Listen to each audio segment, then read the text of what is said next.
2 दिसंबर 2011, California का एक शांत शहर।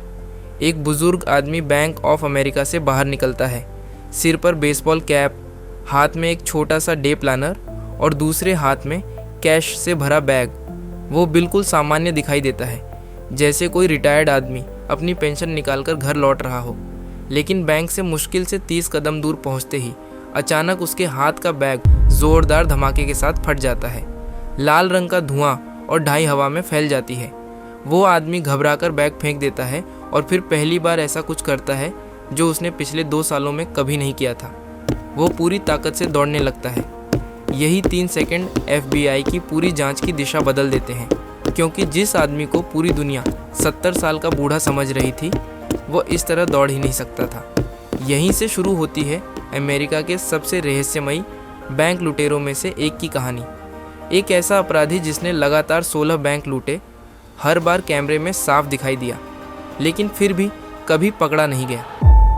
FBI ने उसका नाम रखा जीजर बैंडिट। उसकी तस्वीरें पूरे शहर में लगाई गईं। $20,000 का इनाम घोषित किया गया, लेकिन अपराधी पकड़ने के बजाय इंटरनेट पर उसका फ़ैन क्लब बन गया। सबसे हैरान करने वाली बात यह थी कि FBI जिस चेहरे को ढूंढ रही थी, वह चेहरा असली था ही नहीं। अब कहानी को 2 साल पीछे ले चलते हैं। अगस्त 2009, कैलिफोर्निया का एक छोटा सा बैंक। सुबह का सामान्य समय। बैंक में लोग अपनी बारी का इंतज़ार कर रहे हैं। तभी एक बुजुर्ग आदमी अंदर आता है। सफ़ेद बाल, चश्मा और बेहद शांत चेहरा। वो किसी भी दूसरे ग्राहक जैसा ही लगता है। वो लाइन में खड़ा रहता है। कोई जल्दबाजी नहीं, कोई घबराहट नहीं। जब उसकी बारी आती है तो वो कैशियर के सामने एक छोटा सा कागज़ रख देता है। उस नोट में लिखा होता है कि ये लूट है। साथ ही वो अपने हाथ में पकड़े डे प्लानर को थोड़ा खोलता है, जिसके अंदर एक छोटा रिवॉल्वर छिपा होता है। वो न चिल्लाता है, न धमकी देता है, बस चुपचाप खड़ा रहता है। कैशियर समझ जाती है कि विरोध करने का मतलब अपनी जान जोखिम में डालना है। वो पैसे निकालकर उसे दे देती है। वो आदमी आराम से बैग उठाता है, मुड़ता है और उसी शांति से बैंक से बाहर निकल जाता है। जब तक किसी को समझ आता कि अभी क्या हुआ है, वो गायब हो चुका होता है। सबसे हैरान करने वाली बात ये थी कि उसने कभी भागने की कोशिश नहीं की। वो हर बार बिल्कुल सामान्य ग्राहक की तरह व्यवहार करता था, क्योंकि उसे पता था कि बैंक कर्मचारियों और सुरक्षा व्यवस्था को किस तरह की हरकतें संदिग्ध लगती हैं। जो आदमी लाइन में आराम से अपनी बारी का इंतज़ार करता है, उस पर कोई ध्यान नहीं देता। कुछ दिनों बाद यही घटना फिर हुई, फिर तीसरी बार, फिर चौथी बार। धीरे धीरे FBI को समझ आने लगा कि ये कोई आम लुटेरा नहीं है। ये एक ऐसा इंसान है जिसने सिर्फ बैंक नहीं, बल्कि पूरी जांच प्रक्रिया का भी अध्ययन किया हुआ है। उसने अपनी लूट के लिए भी एक नियम बना रखा था। वो हमेशा शुक्रवार को हमला करता, खासकर महीने के उन शुक्रवारों पर जब लोगों की सैलरी आती थी और बैंक में सबसे ज़्यादा नकद पैसा मौजूद होता था। वो हमेशा ऐसे समय आता जब बैंक में भीड़ कम होती। वो कभी एक शब्द नहीं बोलता, हर बार सिर्फ एक लिखी हुई पर्ची देता। इसका मतलब था कि कोई आवाज़ रिकॉर्ड नहीं होती, कोई एक्सेंट नहीं मिलता और जांच एजेंसियों के पास उसकी आवाज़ तक नहीं थी। वो कभी काउंटर के अंदर हाथ नहीं डालता। जितना पैसा कैशियर खुद दे देती, उतना लेकर निकल जाता। हर फैसला ऐसा था जिससे जांच करने वालों के लिए एक और सुराग कम हो जाए। जल्द ही FBI ने उसे एक नाम दे दिया, जीजर बैंडिट। उन्होंने उसकी तस्वीरें जारी की और उसका विवरण लिखा। सफ़ेद पुरुष, लगभग 6 फुट लंबा, उम्र 60 से 70 साल, सफ़ेद बाल, चश्मा और शांत स्वभाव। देखने में बिल्कुल एक साधारण दादाजी जैसा। लेकिन यहीं FBI से सबसे बड़ी गलती हो गई। उन्हें लगा कि वे अपराधी का विवरण तैयार कर रहे हैं। असल में अपराधी ही उनका विवरण लिखवा रहा था। जो कुछ कैमरों में दिखाई दे रहा था, वो सब उसने जानबूझकर दिखाया था। उसकी उम्र, उसके सफ़ेद बाल, उसका झुका हुआ चलना और उसका शांत चेहरा, सब कुछ। अब दक्षिणी कैलिफोर्निया की हर पुलिस टीम एक बूढ़े आदमी को खोज रही थी और यही उसकी सबसे बड़ी जीत थी, क्योंकि उस इलाके में ऐसे लाखों बुजुर्ग रहते थे। हर दूसरे दिन किसी न किसी दादाजी की शिकायत FBI तक पहुंच जाती। कोई कहता, मुझे लगता है मेरा पड़ोसी वही है। कोई कहता, हमारे चर्च में एक आदमी बिल्कुल ऐसा दिखता है। कोई पोस्ट ऑफिस वाले अंकल पर शक करता। हजारों फ़ोन आने लगे, लेकिन हर बार जांच किसी निर्दोष बुजुर्ग तक जाकर ख़त्म हो जाती। जितने ज़्यादा लोग मदद करने लगे, उतना ही असली अपराधी भीड़ में और गुम होता गया। यानी FBI के अपने पोस्टर, अपना इनाम और अपनी मीडिया कवरेज उसी आदमी की सबसे बड़ी सुरक्षा बन चुके थे। फिर कहानी ने एक और अजीब मोड़ लिया। इंटरनेट पर गीज़र बैंडिट फ़ैन क्लब बन गया। लोग उसके नाम की टी-शर्ट बेचने लगे, सोशल मीडिया पर मीम्स बनने लगे। कुछ लोग तो उसे किसी फिल्मी किरदार की तरह देखने लगे, जबकि वो हथियार दिखाकर 16 बैंक लूट चुका था। अब FBI सिर्फ एक अपराधी से नहीं लड़ रही थी, वह एक ऐसी कहानी से लड़ रही थी जिसे जनता मनोरंजन की तरह देखने लगी थी। लेकिन इसी दौरान FBI के कुछ अधिकारियों को एक छोटी सी बात परेशान करने लगी। उन्होंने बार बार हाई क्वालिटी वीडियो देखी। चेहरे की त्वचा, उसकी बनावट और हर एंगल कुछ ज़्यादा ही परफेक्ट लग रहा था। इतना परफेक्ट कि उन्हें शक होने लगा, कहीं ये बूढ़ा आदमी असल में बूढ़ा है ही नहीं। यहीं से जांच ने एक नया मोड़ लिया। FBI ने चुपचाप हॉलीवुड की स्पेशल इफ़ेक्ट्स कंपनियों से संपर्क करना शुरू किया। वे ये पता लगाने लगे कि क्या किसी ने हाल के वर्षों में बेहद असली दिखने वाले बुजुर्गों के मास्क खरीदे हैं, लेकिन उनके पास कोई सबूत नहीं था। इसलिए दुनिया के लिए गीज़र बैंडिट अब भी एक 70 साल का बैंक लुटेरा ही था। उन्हें नहीं पता था कि असली चेहरा अभी तक किसी ने देखा ही नहीं था। नवंबर 2011 तक ये रहस्यमयी लुटेरा 15 बैंक लूट चुका था और हर बार पहले की तरह बिना कोई सुराग छोड़े गायब हो जाता था। 2 साल की लगातार जांच के बाद भी FBI के हाथ कुछ नहीं लगा था। न कोई असली चेहरा, न कोई गाड़ी, न कोई आवाज़ और न ही कोई पहचान। तब एजेंसी ने फैसला किया कि अगर वह इस आदमी को ढूंढ नहीं सकती तो उसे जाल बिछाकर पकड़ने की कोशिश करेगी, और इस जाल का नाम था डाई पैक। ये एक छोटा सा इलेक्ट्रॉनिक उपकरण होता है जिसे नोटों के बीच इस तरह छिपाया जाता है कि देखने या पकड़ने से उसका पता नहीं चलता। जैसे ही वो पैसों के साथ बैंक से बाहर निकलता है, उसका टाइमर चालू हो जाता है।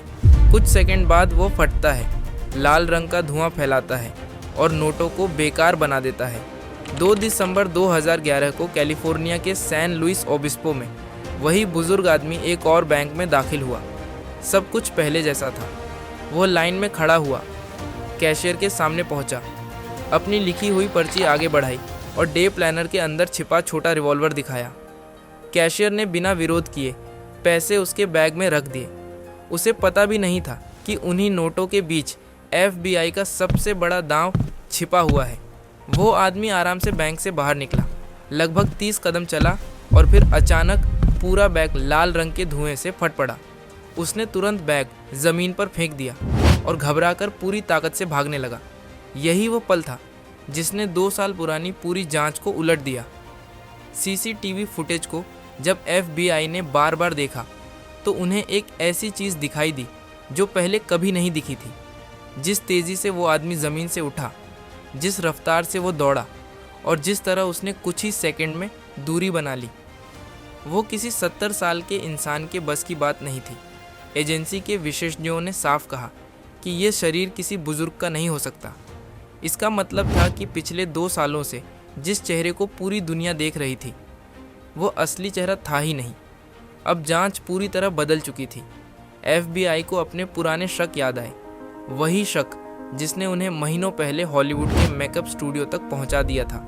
उन्हें लगा कि शायद ये आदमी किसी बेहद महंगे और असली दिखने वाले प्रोस्थेटिक मास्क का इस्तेमाल कर रहा था। सिर्फ चेहरा ही नहीं, बल्कि हो सकता है कि उसके हाथों पर भी नकली त्वचा छड़ी हो, ताकि उंगलियों और उम्र का अंदाज़ा भी गलत लगे। यानी कैमरे उसे हर बार साफ देख रहे थे, लेकिन जिस इंसान को देख रहे थे वो वास्तव में मौजूद ही नहीं था। FBI किसी अपराधी का पीछा नहीं कर रही थी, वह एक किरदार का पीछा कर रही थी जिसे खुद अपराधी ने उनके लिए तैयार किया था। ढाई पैक फटने के बाद पहली बार कुछ असली सबूत मिले। उसका डे प्लानर वहीं गिर गया जिसमें हर बार बंदूक छिपी रहती थी। FBI ने उसे तुरंत फॉरेंसिक लैब भेजा। उम्मीद थी कि शायद उस पर उंगलियों के निशान या DNA मिल जाए।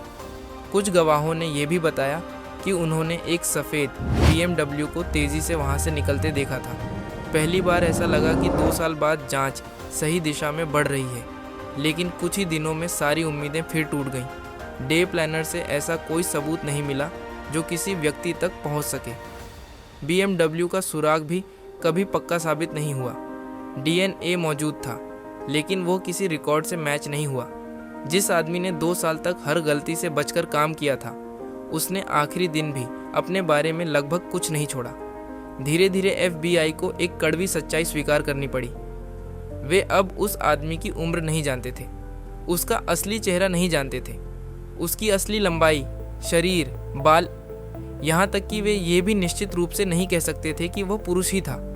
सोचिए, 2 साल की जांच के बाद एजेंसी के पास सिर्फ एक ही पक्की जानकारी बची थी, वो लेफ्ट हैंडेड था। बस बाकी हर जानकारी उसी आदमी ने खुद उन्हें दी थी, और वो सब झूठ निकला। फिर एक और हैरान करने वाली बात हुई। 16वीं लूट के बाद वो आदमी हमेशा के लिए गायब हो गया। न कोई 17वीं बैंक डकैती हुई, न कोई नया वीडियो सामने आया। कुछ विशेषज्ञों का मानना था कि शायद डाई पैक ने उसका महंगा मास्क खराब कर दिया था और अब वो उसी पहचान का इस्तेमाल नहीं कर सकता था। कुछ का कहना था कि उसने पहले से ही तय कर रखा था कि वो सीमित संख्या में लूट करेगा और फिर हमेशा के लिए रुक जाएगा, लेकिन सच्चाई आज तक किसी को नहीं पता। समय बीतता गया। एक एक करके हर बैंक डकैती की कानूनी समय सीमा खत्म होती गई। अमेरिका के कानून के अनुसार एक निश्चित अवधि के बाद इन मामलों में मुकदमा चलाना संभव नहीं रहता। आखिरकार FBI ने इस केस को एक ऐसे शब्द के साथ बंद कर दिया जो सुनने में छोटा है, लेकिन उसका मतलब बहुत बड़ा है। क्लोज्ड नॉट सॉल्व्ड, यानी मामला बंद है लेकिन अपराधी कभी पकड़ा नहीं गया। इसका मतलब ये नहीं था कि FBI भविष्य में उसका नाम कभी नहीं जान पाएगी। अगर किसी दिन DNA मैच हो जाए, कोई रिश्तेदार सच बता दे या कोई स्वीकारोक्ति सामने आ जाए, तो उसकी पहचान शायद पता चल जाए, लेकिन तब भी उसे गिरफ्तार नहीं किया जा सकेगा। न मुकदमा चलेगा, न सज़ा होगी। यानी अगर वो आज भी कहीं जिंदा है तो कानून की नज़र में वो हमेशा के लिए गिरफ्तारी से बाहर निकल चुका है। लेकिन इस कहानी का सबसे दुखद हिस्सा कुछ और है। उन 16 बैंक कर्मचारियों के लिए ये सिर्फ एक दिलचस्प रहस्य नहीं था, उनके लिए ये उनकी ज़िंदगी के सबसे डरावने 90 सेकंड थे। उन्होंने बंदूक का सामना किया, मौत का डर महसूस किया और उसका असर सालों तक अपने साथ लेकर चले। दूसरी तरफ इंटरनेट ने इस लुटेरे को एक लोक कथा बना दिया। उसके नाम की टी-शर्ट बनी, मीम्स बने, फ़ैन पेज बने। एक ऐसा इंसान जिसकी असली पहचान आज तक किसी को नहीं पता, वो एक कहानी बन गया। शायद यही इस पूरे मामले की सबसे बड़ी विडंबना है। उसने कैमरों को कभी नहीं हराया, कैमरों ने उसे हर बार साफ रिकॉर्ड किया। उसने FBI को भी ताकत से नहीं हराया। उसने सिर्फ एक चीज़ को हराया, समय को। जब तक एजेंसी उसकी असली पहचान समझ पाती, तब तक कानून की घड़ी ख़त्म हो चुकी थी। और शायद आज भी कहीं किसी पुराने दराज में वो नकली बूढ़े चेहरे वाला मास्क रखा होगा। एक ऐसे आदमी की आखिरी निशानी जिसने दुनिया की सबसे ताकतवर जांच एजेंसियों में से एक को 2 साल तक एक ऐसे इंसान के पीछे दौड़ाया जो असल में कभी था ही नहीं।